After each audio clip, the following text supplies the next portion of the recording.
Good morning बच्चों। Class BSc BEd first year और BSc second year के लिए इनऑर्गेनिक केमिस्ट्री का हमारा कॉमन टॉपिक चल रहा है सॉल्वेंट सिस्टम, जिसके पार्ट 1 की हमने बात कर ली थी। आज पार्ट नंबर 2 की बात कर रहे हैं और ये जो कॉमन टॉपिक है वो बीएससी सेकेंड ईयर और बीएससी बीएड फर्स्ट ईयर दोनों ही क्लासों के लिए सॉल्वेंट सिस्टम की हम बात कर रहे थे। सॉल्वेंट सिस्टम विलायक तंत्र और विलायक तंत्र के अंदर विलायक को 2 पार्ट में हमने डिवाइड किया था, एक जलीय विलायक और एक अजलीय विलायक, एक्वस और नॉन एक्वस सॉल्वेंट। जिसके अंदर जल हो वो सॉल्वेंट सिस्टम, जिसके अंदर जल नहीं हो लेकिन जल की तरह वर्क कर रहे हो वो क्या होता है, अजलीय विलायक, नॉन एक्वस सॉल्वेंट।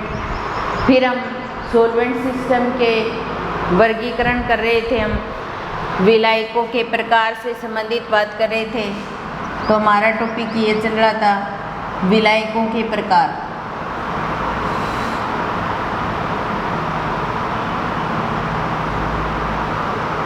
विलायकों के प्रकार, विलायकों के प्रकार से संबंधित बात हमने की थी कुछ हद तक। हमने पहला जो क्लासिफिकेशन का आधार लिया था वो प्रोटॉन के प्रति व्यवहार से संबंधित वर्गीकरण की हमने बात की थी, जिसके अंदर हमने विलायक को 3 पार्ट में डिवाइड किया था। एक था प्रोटिक विलायक और दूसरा था बिप्रोटोनिक विलायक और तीसरा बिप्रोटोनिक विलायक। इस तरीके से यहाँ तक हमारी चर्चा हो गई थी। क्लासिफिकेशन का पहला आधार हमने कंप्लीट कर लिया था। आज हम दूसरे पार्ट की बात कर रहे हैं और दूसरा पार्ट जो है विलायक के क्लासिफिकेशन का जो आधार है वो आयनिक गुण है।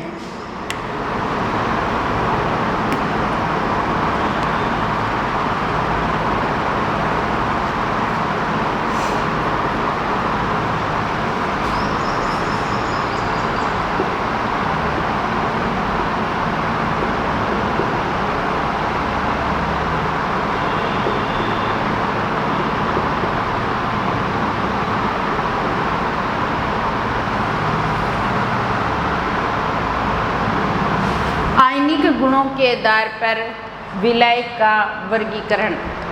यहाँ पर हम जो सॉल्वेंट के प्रकार पढ़ रहे हैं उसके अंदर जो क्लासिफिकेशन हम ले रहे हैं वो आयनिक गुणों के आधार पर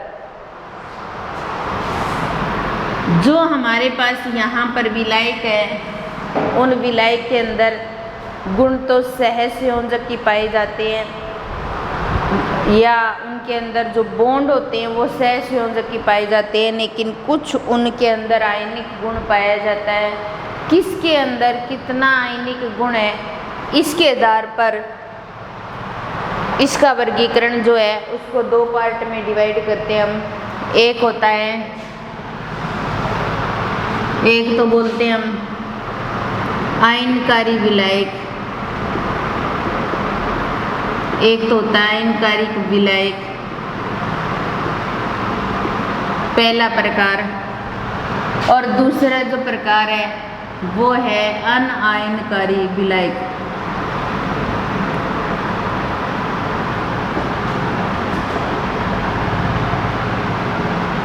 जिसके अंदर आयनिक फॉर्म पाई जा रही हो वो आयनकारी विलायक, और जिसके अंदर आयनिक फॉर्म नहीं हो वो अनायनिककारी विलायक। इन विलायक को ध्रुवीय विलायक भी कह सकते हैं अपने।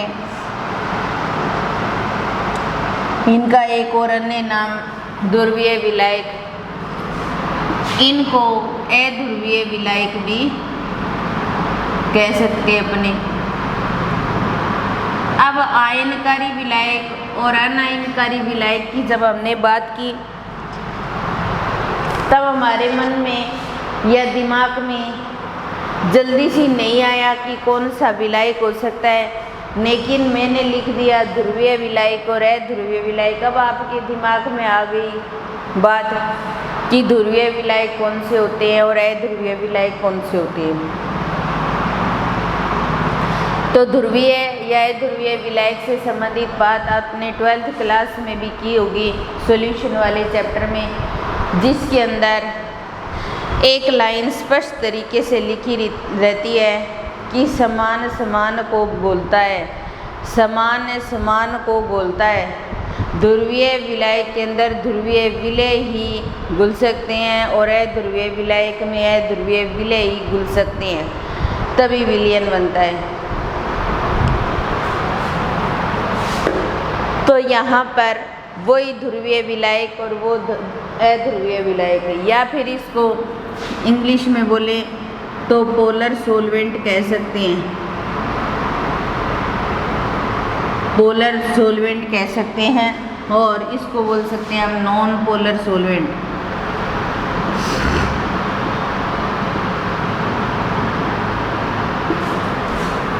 जो आयनकारी विलायक है, ये विलायक मुख्य रूप से ध्रुवीय प्रकृति के होते हैं। इनके अंदर क्या पाई जाती है? ध्रुवीय प्रकृति पाई जाती है मुख्य रूप से। इनके अंदर सहसंयोजक बंध भी पाए जाएंगे, लेकिन कुछ आयनिक गुण उपस्थित होते हैं और इन गुणों के कारण इनके जो बंध है उनके अंदर ध्रुवीय प्रवृत्ति पाई जाएगी, इसीलिए इनको ध्रुवीय विलायक बोला जाता है।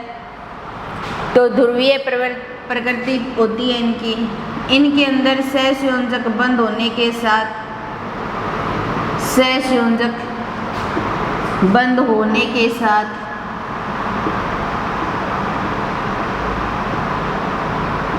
कुछ आयनिक गुण भी पाए जाते हैं।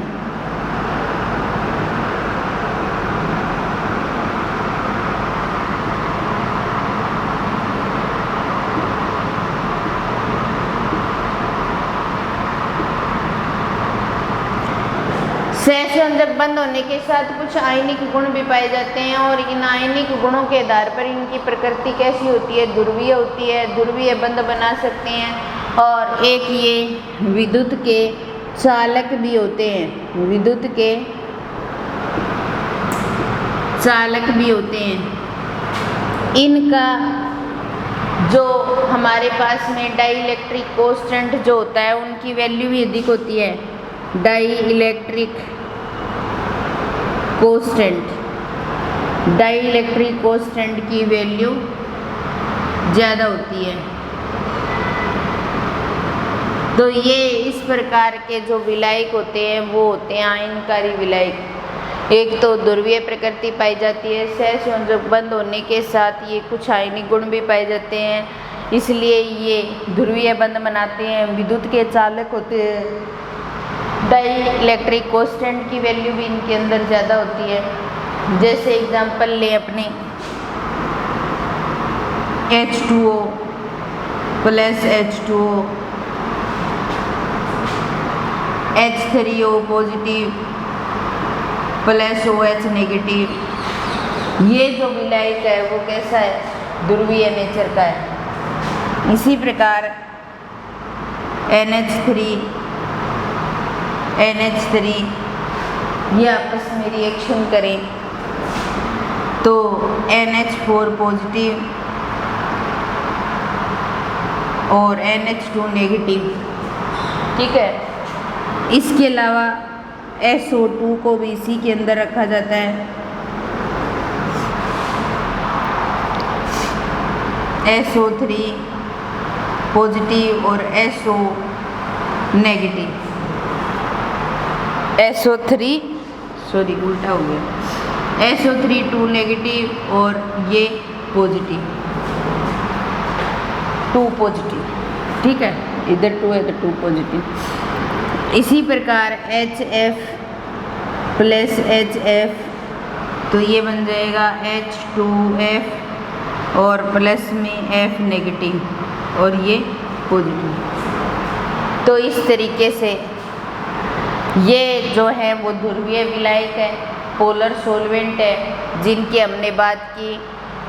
आयनकारी विलायक, ध्रुवीय विलायक या पोलर सॉल्वेंट ध्रुवीय प्रकृति के होते हैं। सहसंयोजक बंद होने के साथ कुछ आयनिक गुण भी पाए जाते हैं, विद्युत के चालक होते हैं और डाइलेक्ट्रिक कांस्टेंट की वैल्यू पाई जाती है।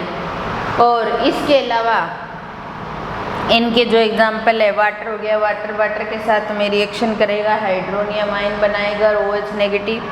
NH3 के साथ जुड़ेगा तो अमोनियम आयन बनाएंगे और NH2 एमाइड आयन बनाएंगे। SO2 के साथ रिएक्शन करेगा तो SO3 2 नेगेटिव और 2 positive, HF reaction H2F positive और F नेगेटिव। ध्रुवीय विलायक जो होते हैं वो ध्रुवीय विलय को ही बोल सकते हैं। ध्रुवीय विलायक के अंदर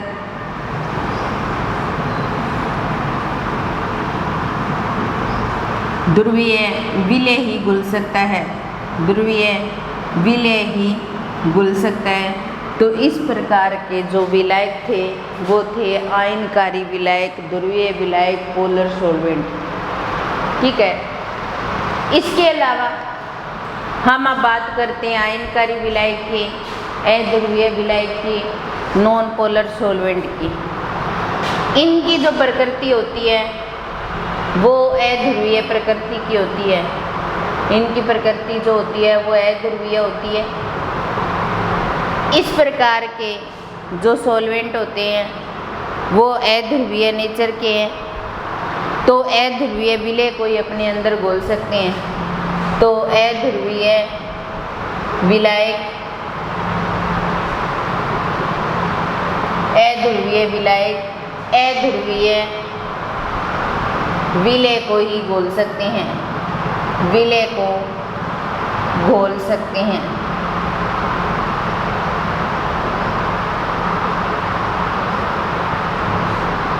इसके अलावा ये विद्युत के चालक नहीं होते। इनके डाइलेक्ट्रिक कांस्टेंट की वैल्यू,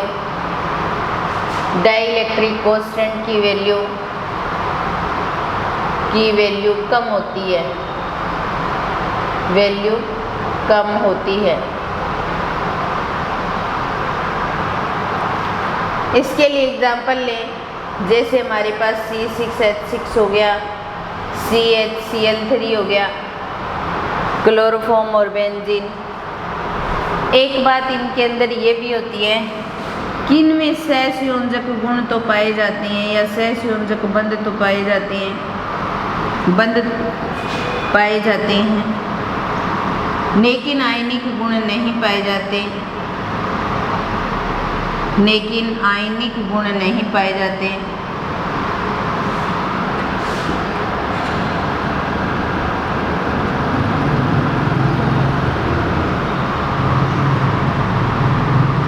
ये उदासीन प्रकृति के होते हैं, तो ये था अनायनकारी विलायक, अध्रुवीय विलायक या नॉन पोलर सॉल्वेंट। तो आयनिक गुणों के आधार पर विलायक का जो वर्गीकरण था उसको हमने दो पार्ट में डिवाइड किया, आयनकारी विलायक, अनायनकारी विलायक। आयनकारी विलायक को ध्रुवीय विलायक, पोलर सॉल्वेंट कह सकते हैं और अनायनकारी विलायक को अध्रुवीय विलायक, नॉन पोलर सॉल्वेंट कह सकते हैं। ध्रुवीय विलायक की प्रकृति ध्रुवीय होती है, सहसंयोजक बंध के साथ आयनिक गुण पाए जाते हैं। ध्रुवीय विलायक ध्रुवीय विलय को अपने अंदर घोल सकता है, विद्युत के चालक होते हैं, डाइलेक्ट्रिक कांस्टेंट की वैल्यू ज़्यादा होती है। ये इनके एग्जाम्पल हो गए, वाटर हो गया, NH3 हो गया, SO2 हो गया, HF हो गया। अनायनकारी विलायक है, ध्रुवीय विलायक, नॉन पोलर सॉल्वेंट, प्रकृति अध्रुवीय होगी। अध्रुवीय विलायक है, ध्रुवीय विलय को ही अपने अंदर घोल सकता है, डाइलेक्ट्रिक कांस्टेंट की वैल्यू भी कम होती है और सहसंयोजक गुण पाए जाते हैं या सहसंयोजक बंध पाए जाते हैं, लेकिन आयनिक गुण इनके अंदर नहीं पाए जाते, ये उदासीन प्रकृति के होते हैं। तो ये थे आयनिक गुणों के आधार पर विलायक का वर्गीकरण। जो कंप्लीट हो गया हमारा वर्गीकरण का जो दूसरा आधार था वो हमने कंप्लीट कर लिया। पहला हमने प्रोटॉन के आधार पर वर्गीकरण किया था, विलायक को 3 पार्ट में डिवाइड किया था। अब हमने आयनिक गुणों के आधार पर वर्गीकरण किया।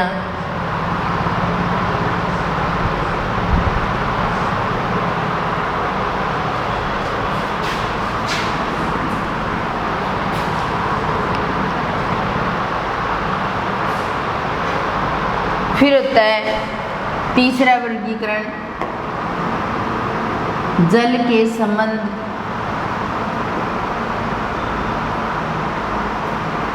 संबंध पर आधारित वर्गीकरण।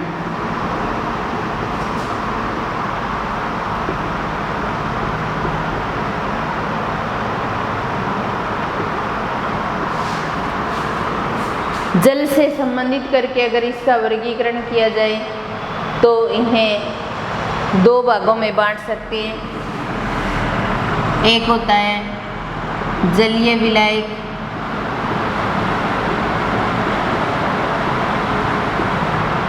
और दूसरा होता है अजलीय विलायक।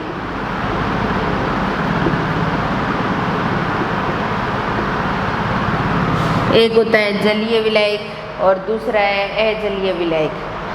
जलीय विलायक जिसको एक्वस सोलवेंट कह सकते हैं, ये होता है नॉन एक्वस सोलवेंट।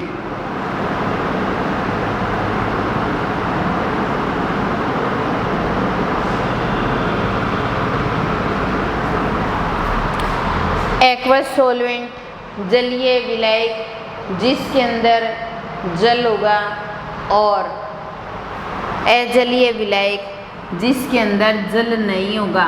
तो जिसके अंदर जल होगा वो जलीय विलायक होगा और जिसके अंदर जल नहीं होगा वो क्या हो जाएगा, अजलीय विलायक हो जाएगा। तो जलीय विलायक का एग्जाम्पल तो हम वाटर ले सकते हैं, H2O प्लस H2O और H3O पॉजिटिव और प्लस OH नेगेटिव। ये किसके अंदर आता है, जलीय विलायक के अंदर आता है। इसमें जल होता है इसलिए इसको जलीय विलायक कहा जाता है और इसका एग्जाम्पल जल ही होगा। अजलीय विलायक, जल के अलावा जितने भी विलायक होंगे वो सारे इसके अंदर आ जाएंगे। जल के अलावा जितने भी विलायक सारे हैं वो किसके अंदर आ जाएंगे, अजलीय विलायक के अंदर आ जाएंगे। जैसे एग्जाम्पल के रूप में हम लें, जैसे NH3 ले लिया हमने, तो ये NH3 अजलीय विलायक होता है, NH4 पॉजिटिव और प्लस NH2 नेगेटिव। ये क्या है, अजलीय विलायक है। तो जलीय विलायक जिसके अंदर जल होगा वो जलीय विलायक होगा, जिसमें मेनली एग्जाम्पल वाटर का लिया जाएगा। अजलीय विलायक जल के अलावा जितने भी होंगे वो सारे क्या होंगे, अजलीय विलायक होंगे। जैसे अमोनिया, इसका एग्जाम्पल ले लिया हमने, HF ले लो,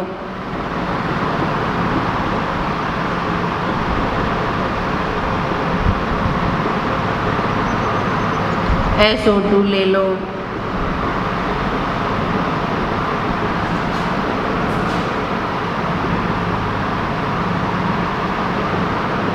ये सारे क्या होते हैं, वर्गीकरण के आधार होते हैं। तो हमने विलायक के प्रकार से संबंधित बात की। तो पहला वर्गीकरण हमने प्रोटॉन पर आधारित वर्गीकरण पढ़ा, जिसमें विलायक को 3 भागों में बांट दिया हमने, प्रोटोनिक, विप्रोटोनिक, उभयप्रोटोनिक। और आयनिक गुणों पर आधारित विलायक का वर्गीकरण, जिसमें आयनकारी या अनायनकारी, पोलर या नॉन पोलर, या फिर अपने कह सकते हैं ध्रुवीय या ध्रुवीय विलायक। जल के संबंध पर आधारित वर्गीकरण करेंगे तो हो जाएगा जलीय विलायक और अजलीय विलायक। तो ये था वर्गीकरण का आधार जो कंप्लीट हो गया है। इसके अलावा हम आगे लेते हैं, कुछ विलायकों से संबंधित बात करेंगे हम।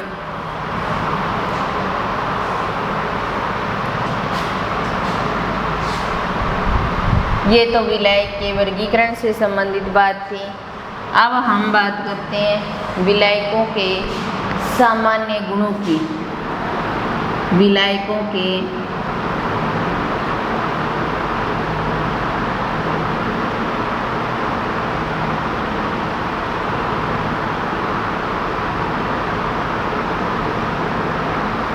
विलायकों के सामान्य लक्षण। विलायकों के जो सामान्य लक्षण हैं उसको हम दो पार्ट में डिवाइड करेंगे। एक तो भौतिक गुण होंगे और एक रासायनिक गुण।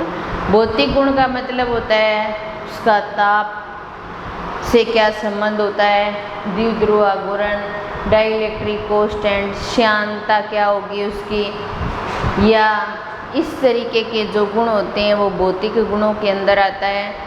और रासायनिक गुण जो है उनके अंदर हम केमिकल रिएक्शन करवाएंगे, रासायनिक अभिक्रिया करवाएंगे। रासायनिक अभिक्रिया के दौरान वो किस किस तरीके के उत्पाद बनाएंगे तो वो उसके रासायनिक गुणों से संबंधित बात होती है कि रासायनिक अभिक्रिया करवाने पर उसका व्यवहार किस प्रकार बदल जाएगा, कौन सा किस तरीके से व्यवहार शो करेगा। तो ये हमारे विलायकों के सामान्य गुणों से संबंधित बात, जिसके अंदर पहले हम भौतिक गुणों की बात करेंगे।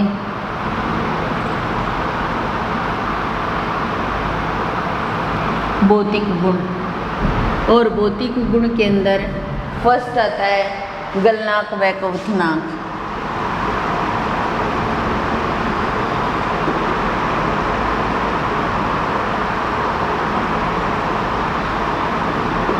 गलनांक व क्वथनांक। गलनांक और क्वथनांक से संबंधित अगर बात करें हम तो वो टेम्परेचर से संबंधित होता है। टेम्परेचर के संबंध में बात की जाती है।